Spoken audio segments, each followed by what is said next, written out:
In this video, we look at the performance insight. In this plan, we have some investments and pension. 2 of the investments here are going with asset allocation, and 2, the investment and the pension, are going with entered growth rate. What this means is if I click on the investment and go to growth, if it's using asset allocation, it uses the custom portfolio construction here and returns a rate in the growth rate screen from which the fees will be deducted. This growth rate is calculated by using the market assumptions in your plan settings and depends on the portfolio construction in here. If you entered growth rate, go to growth again, and this time it will just use the growth rate of the 6% minus the fees. Using asset allocation enables the system to know that there's an upside and a downside on this return based on its standard deviation.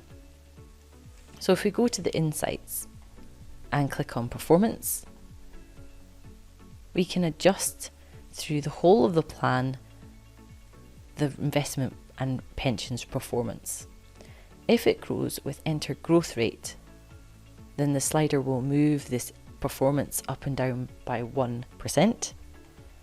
And if it grows with asset allocation, the slider will move the return closer to the upside or the downside, depending on which way you move the slider. So here I've moved it down 1 notch. You can see the 2 accounts with entered growth rate have reduced by 1%, and the other 2 have moved towards the downside of their returns. You might not be able to see the difference in the cash flow chart, but if we go to the assets chart, we can now see that there's not as many assets left at the end of the plan compared to the base plan. If I go up 2 notches, you'll see it grow by 1% or go towards the upside, and there are more assets left at the end of the plan.